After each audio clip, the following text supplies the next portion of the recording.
What up? Say Stoke G, back with another topic, back with another video. So the title of this video is going to be jobs out here pump faking. So we're going to talk about it. So admin notes, thanks again to all the subscribers that have subscribed to my channel. I endeavor to keep pushing videos out to give you leverage to better sales. Let's get into it. So why do I say that jobs out here are pump faking? So what is a pump fake? I'm pretty sure that a lot of folks out there that's watching this channel, watching this video, know what a pump fake is, but just in case you don't know, right? So a pump fake, and this is not the textbook definition, this is just me explaining what it is, right, in layman's terms. Basically, it's done in sports, and you're trying to get your opposition to do a certain thing and try to trick them into thinking you're going to do one play, but then you do something else, right, to throw them off so you can actually win or score or whatever. So, for example, I'm a quarterback. I take about 3 steps back after the snap. I draw my arm back. I'm about to throw the ball, and maybe I'm thinking I'm about to throw it to the right, and all the defenders are looking to the right. They're trying to get to the wide receiver. Cornerbacks over there, free safety is waiting, right? And I don't release the ball. I tuck the ball in and I run to the left, touchdown. You know what I'm saying? That's a pump fake.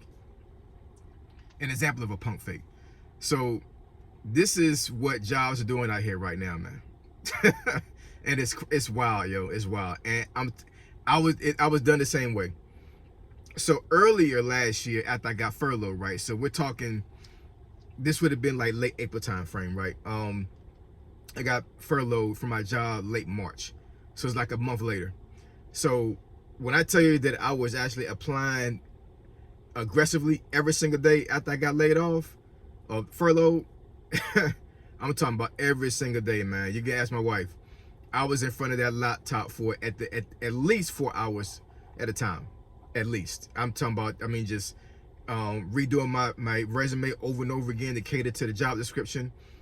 I'm trying to add stuff that I missed when I first created my resume years ago. I'm on LinkedIn, I'm on Glassdoor, I'm on Indeed, I'm on Monster.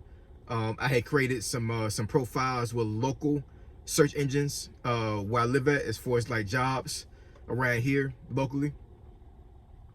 Man, I was in it, man. I'm telling you, it at least I would say, if it wasn't a quick apply when it came to those platforms, as far as like what job I was trying to get, I would say on average, I was applying to at least about 15 jobs, man, a day for a whole month. No cap. I'm telling you, it was crazy. And I was getting no feedback. I was getting some jobs had automated emails. Like I would submit the application, the email would come in automatically saying they received it. Maybe a couple days later, I would get another email and they say they're still processing it. They're still trying to find candidates. And eventually, most of those, I would say more than 90% of those, sent me an email some weeks later, sometimes months later, saying that they went with another candidate.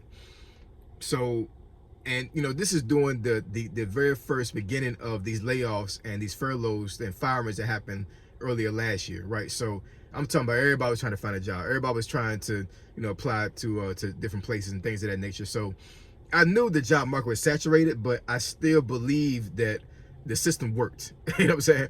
Because I'm like, I've never been in this situation before. So I got a really good skill set. I got plenty of years of experience. I got certifications. I had just got my degree like 4 years before. 2 degrees, actually. You know what I'm saying? So I'm like, yo, there's no way that I'm not going to get a job here pretty soon, man. I don't care what the job market says. I don't care how many folks are applying. I'm good enough to get hired. Like, it should be no issue. So one job that I applied for was a job in Richmond. Now, this is me not necessarily being desperate, but me just being like kind of like discombobulated and just, I guess, discouraged to a certain degree after I applied to all these jobs earlier, and and I wasn't getting the feedback. So there's one job in Richmond. It was an IT job. Saw the description. The description fit my my skill set to the T. It almost looked like the person took my resume and wrote that job description. Like, it was just perfect.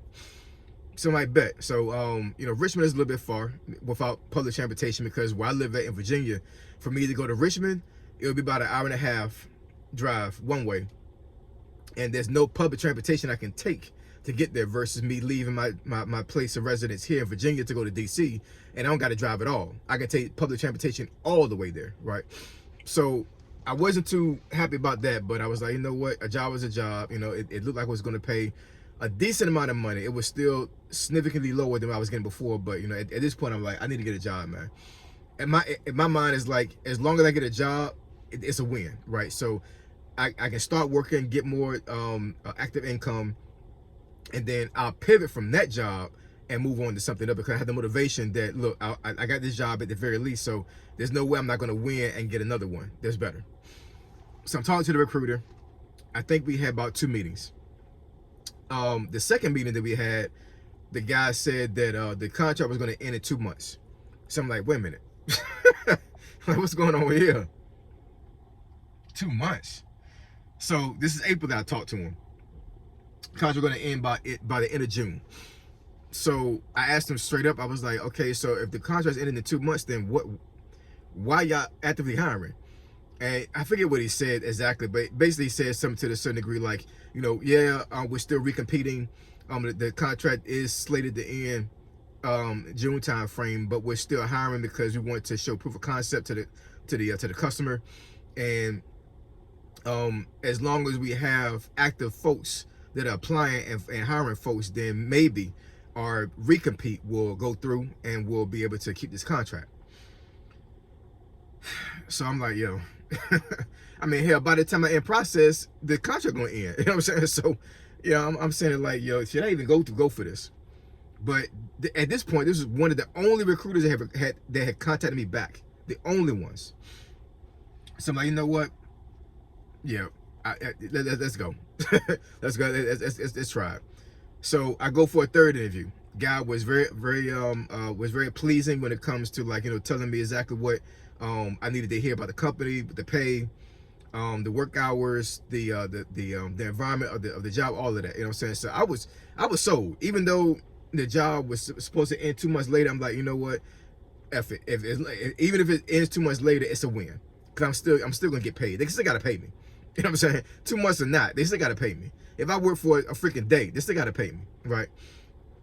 So he sets up a well, actually what he said was, at the third one, he was like, you know what, I'll get back with you.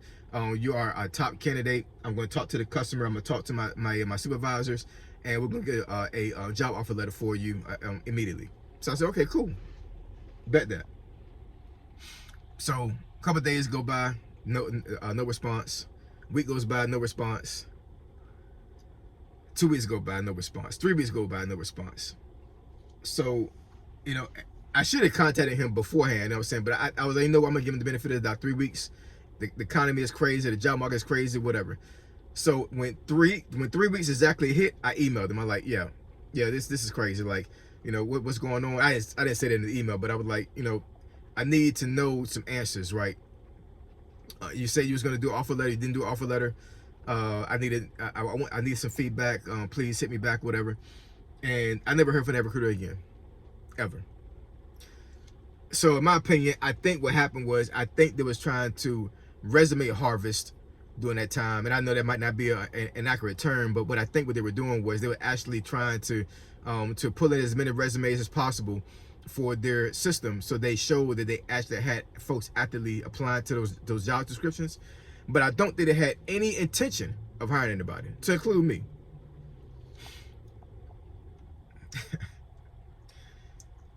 How discouraging, you know what I'm saying? How messed up, how vicious this job market is when it comes to that, you know what I'm saying? And this was April of last year, April of 2025, right? And that's April of 2026.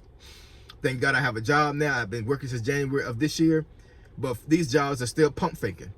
Not punk faking, pump faking. P-U-M-P. Pump faking. And it's getting ridiculous. It's getting crazy. It's getting wild. And the thing is like, I mean, can you really blame the recruiter's fault? The recruiter's only doing what the job is telling them to do, right? They take orders and guidelines from their employers. They're not just out here just willy-nilly and like trying to screw people over. You know what I'm saying? You know, that's not the case. They are getting direction from somebody else to do this stuff. And obviously it's not against the law to do this, but it's unethical. It really proves that most of these big job firms, or companies, whatever you call them, are only out for the bottom line. They don't care about workers. They don't care about, well, they care about numbers. That's the reason why they're trying to resume harvest all these folks. You know what I'm saying? But these folks don't care about you, man. They don't. You know what I'm saying? You'll get all your hopes up on a job, and they will pump fake the hell out of you. Like, you literally going in, I'm telling you, I mean, they'll have you going in one direction. I'm talking about sprinting to the finish line, sprinting, and their ass going backwards to the left all the way into this ditch right here, and you can't see them again. But your ass out there in that field running until the cows come home, thinking you're going to the finish line. The finish line not there, yo. The finish line is not there. There's no touchdown there at all. You're going to a crap pond. That's what you're going to. When I was in Afghanistan, we had these ponds. There was around the area where like all the waste of the base went to. You're going to a crap pond, a piss yard. That's where you're going to. You're not going to a touchdown. It's no win. Oh boy, Lord help us. Yeah, drop some comments, conversation. Let me know what y'all think, man. Let me know what y'all think. Yeah, these guys are pump faking, man. They pump faking. So you got to read between the lines. You gotta, try your best to figure out what's real and what's not real. You're gonna get fake regardless. You know what I'm saying? Like, if you haven't been fake yet, you're gonna get fake eventually. You are. That's just the name. That's just the name of the game. But you gotta be resilient, and you gotta just understand that this job market is crazy right now. You know what I'm saying? And it looks like it's not gonna get better anytime soon. And if you're unemployed right now, stand the fight. It's hard being an entrepreneur. It's hard trying to make money on your own. I'm not saying you not to do that. Actually, I'm encouraging you to actually try to make money on your own without having a job. But the reality is that a lot of folks out there trying to actually make money for themselves will not make enough money to pay essential bills. You will not make enough money to pay for your health insurance, for dental, for vision, to put your kids to school. You know what I'm saying? That's the reality of things. I'm not discouraging you not to pursue your dreams and to make money. But the reality of things is that a lot of these folks that do this stuff right here, they cannot make enough money to sustain themselves. Normally, it's just a side hustle on top of a normal job. So the reality is, a lot of folks out there, a lot of you folks out there need a job. Y'all need to work. So keep pushing. Keep striving towards the mark. And hopefully and prayerfully, what you go to is a touchdown and not a touchback. So I appreciate y'all. I love y'all. Now catch y'all next video. Say so, G. Signing out. I'm gone.